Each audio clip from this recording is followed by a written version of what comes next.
Eh bien, Hansi Flick a-t-il dépassé les limites du fair play en répondant à la pique d'un journaliste en citant directement le Real Madrid? Qui sont réellement les deux joueurs qui se seraient accrochés à la mi-temps contre Levante et que cache vraiment le dîner organisé par Vinicius et les cadres du vestiaire? À Madrid, ces questions font couler beaucoup d'encre et alimentent les discussions autour du club merengue. Selon plusieurs sources proches du vestiaire, la tension serait montée d'un cran à la pause d'un match récent face à Levante.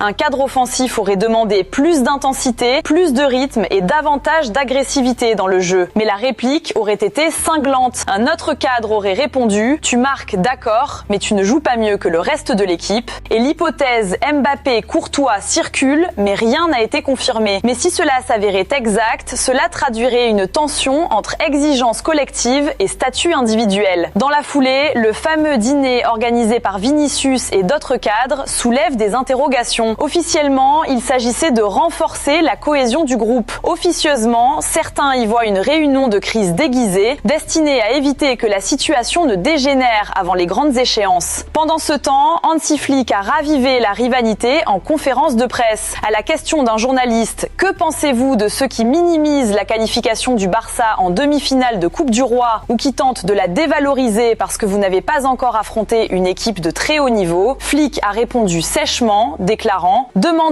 au Real Madrid si c'est facile d'affronter des équipes de deuxième division ». Une phrase courte mais lourde de sens. Alors selon vous, Hansi Flick a-t-il dépassé les limites du fair play? Qui sont réellement les deux joueurs qui se sont accrochés? Et que cache vraiment ce dîner organisé